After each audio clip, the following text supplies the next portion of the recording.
$46,000. That's what a typical American family will pay their wireless carrier over the next 10 years. We did the math twice. So before we go any further, let's be clear about what we know and what we don't. There is no confirmed Pi phone. Tesla hasn't filed a patent. SpaceX hasn't made an SEC disclosure. And in September 2025, Elon Musk himself posted on X, quote, "We are not developing a phone." But here's where it gets interesting.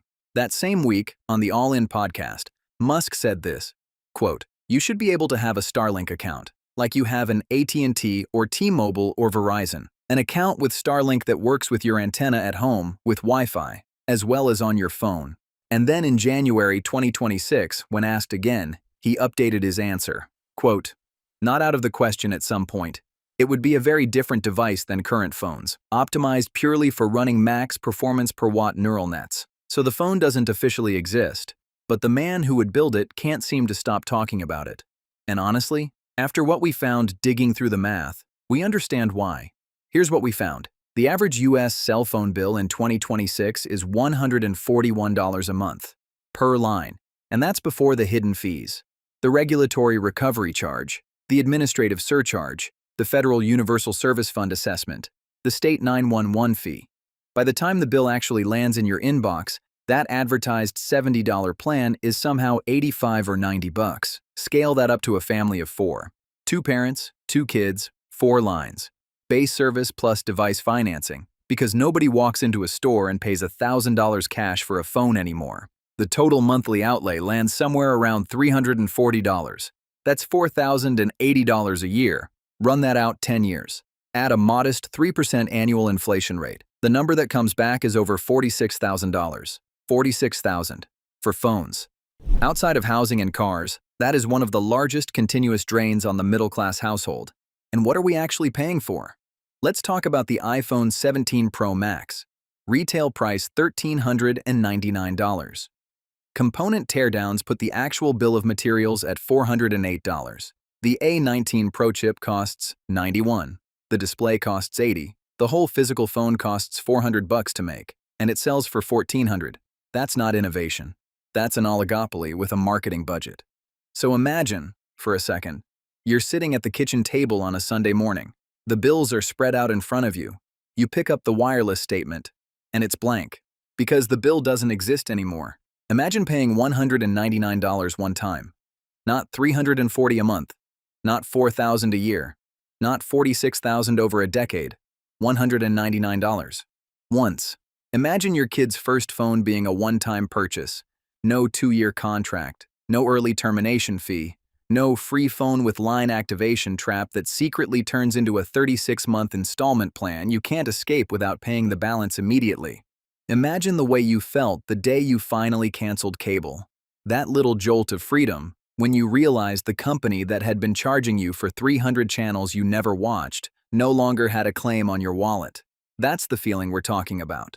But for wireless, imagine being able to walk away from Verizon, or AT&T, or T-Mobile, without losing your phone number, without paying a termination fee, without spending 6 weeks of customer service phone calls just to unlock a device you technically already paid for. That is the promise here. And the question is whether Tesla actually delivers on it. And we have to be fair. Tesla isn't the only player in this game. They aren't even the first. Apple started this revolution back in 2022 with the iPhone 14 and emergency SOS via Globalstar. They quietly invested $450 million in satellite infrastructure. Amazon just bought Globalstar outright for $11.57 billion to keep it running. Samsung followed with satellite messaging on the Galaxy S25 and S26. Google added similar features to the Pixel. The competition is real, and the legacy carriers are not asleep. AT&T, T-Mobile, and Verizon just announced a joint venture to pool their spectrum and partner with AST SpaceMobile, a direct defensive response to Starlink. They are not going down without a fight. But here's where SpaceX has the structural edge. Apple's satellite system is built for emergencies. Stand outside, point the phone at the sky, wait. It's a safety net, not a service. T-Mobile's T-Satellite with Starlink is already live, right now, in over 500,000 miles of previously unserved US territory. Texting, location sharing, basic apps, 12 million people have already connected to it at least once. SpaceX is targeting 25 million active mobile users by the end of this year, and the next generation V2 satellites, launching mid-2027 on Starship, are engineered to deliver 100 times more data density than what's flying overhead today. This isn't a someday technology. This is happening. Now, let's slow down. Because if you've been online any amount of time, you know there are real reasons to be skeptical. We have 3 doubts to address, and we're going to address them honestly. Doubt 1. Does the phone actually exist? And the honest answer is no, not today. Musk's denial in September 2025 was explicit. There are no patent filings. There are no SEC disclosures. The flood of PiPhone leaks you've seen on social media are deepfakes and AI-generated mock-ups. Some of them are outright phishing scams designed to steal social security numbers from seniors. So if you're waiting for a PiPhone to drop tomorrow, it's not happening. But here's the counter. Musk has been threatening to build a phone since 2022. Quote, "I certainly hope it does not come to that. But yes, if there is no other choice, I will make an alternative phone." He has the Silicon team. He has the AI stack. He has the satellite constellation. The threat is the leverage. And every time Apple or Google squeezes the X app or the Grok AI tool, that threat gets a little more credible. Doubt 2. Even if the phone exists, the physics don't work. Starlink direct-to-cell signals can't penetrate basements, subways, or thick commercial office buildings. Current speeds are only 2 to 4 megabits per second. That's fine for a text message. It is not fine for streaming a Netflix show. So the idea that a Starlink phone fully replaces your carrier is, today, a fantasy. The counter? The V2 satellites change that. 100 times the data density. 5G class speeds from space. Combined with the Wi-Fi network you already have at home, the indoor problem mostly solves itself.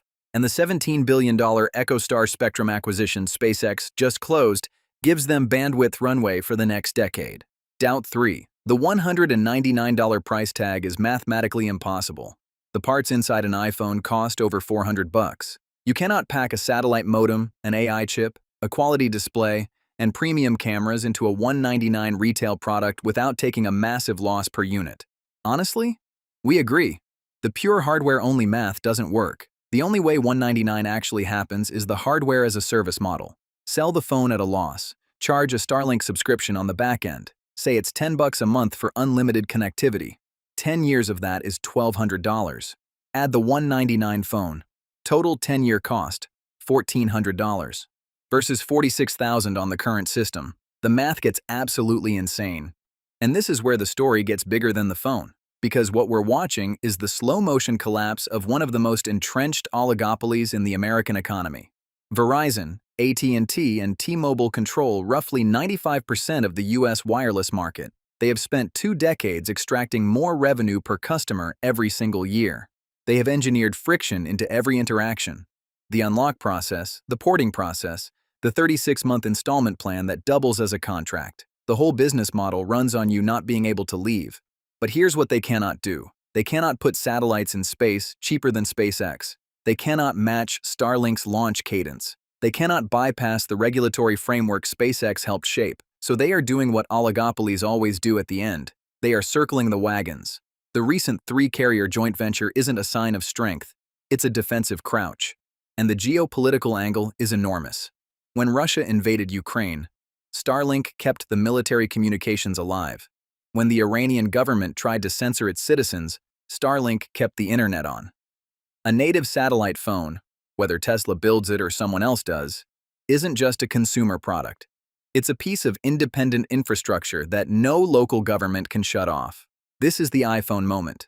In 2007, Steve Jobs walked on stage and dragged the entire industry from flip phones to touchscreens overnight. The next paradigm shift isn't a better camera or a folding screen.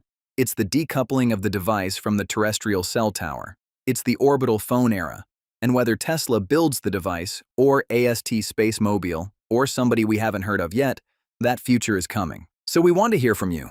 Drop it in the comments.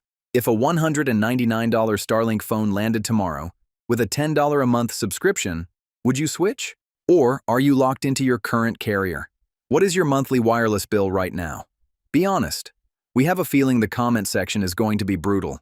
If this is the kind of analysis you want more of, The kind that does the math, names the players, and tells you the truth even when the truth is, we don't know yet. There's a button right below this video that costs you nothing and helps us keep doing this work. Join our family by subscribing to the channel, and then forward this video to one person in your life who's been complaining about their wireless bill, because the conversation gets louder when more of us are paying attention. Until next time, take care, stay safe, and God bless.